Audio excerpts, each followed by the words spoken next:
پیغام واورو.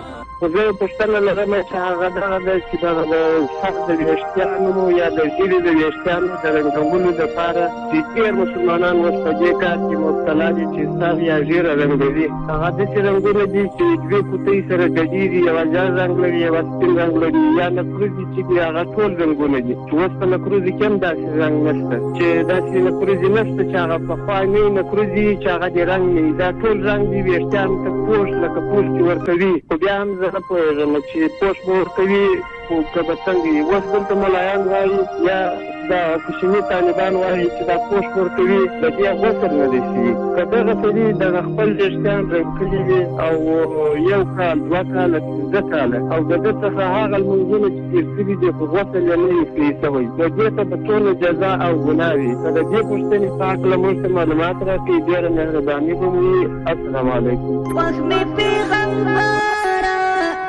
مې پیغمبر ستا ملنګ ملنګ خویونه دي، ستا په طریقو کې ډېر خوندونه دي. رنګول د ویښتو همدارنګه رنګول د ږیرې د نارینهو لپاره غیر د تور رنګ نه نور په ټولو رنګونو باندې جایز دي. یعنې سړی نشي کولی چې د خپل ږیرې ته تور رنګ ورکړي یا د خپل د سر ویښتانو ته تور رنګ ورکړي. غیر د دې نه چې نور رنګونه ورکوي په دې کې څه مشکل نشته دی، ځکه هغه کس چې د خپل ږیره توروي یا د خپل د سر ویښتان توروي هغه به د 3 کارونو لپاره وي. یا مجاهد وي، هغه د دې لپاره توروي چې د دښمن په زړه کې روب او وحشت او هیبت وغورځوي، دښمن په دې باندې پوه شي چې دا ځوان دی. دویم د دې لپاره کوي چې خلکو ته دوکه او فریب ورکوي، چیرته کوم ځای کوژده کوي یا چیرته د البته څوک غواړي نو غریب سپینګیری دی، ږیره هم سپینه ده، سر هم سپین دی، نو دا توروي چې چاته فریب او دوکه ورکړي. دریم یا دې لپاره کوي چې ځان ته زینت ورکوي، نه مجاهد دی او نه چیرته کوژده غواړي، خو دا غواړي چې د خپل ځان ښایسته کړي. سپین سر او سپینه ږیره نه خوښیږي، دا توروي. اول صورت زموږ مجاهدین ورونه که د هغو سر او د هغو ږیرې سپینې وي هغه ته تور رنګ ورکوي، بل اتفاق دا جایز دی، په دې کې کم مشکل نشته، ټول علما په دې باندې متفق دي.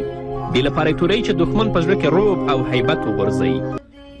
او دویم صورت چې دی بل اتفاق ناجائز او حرام دی، چې د دې لپاره ږیره او ویښته توروي چې خلکو ته دوکه ورکړي، هغو ته ځوان او قوي ځان معرفي کړي، دا بل اتفاق حرام دی.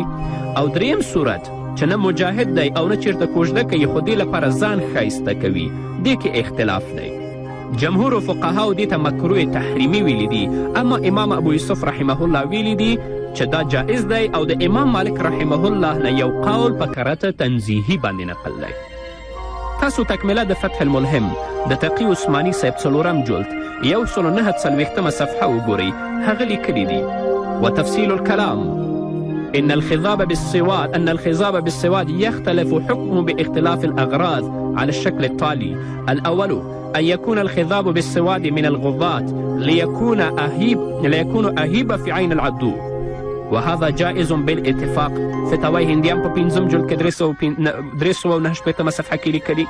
وأما الخضاب بالسواد فمن فعل ذلك من الغضات ليكون أهيب في عين العدو فهو محمود منه، اتفق عليه المشايخ.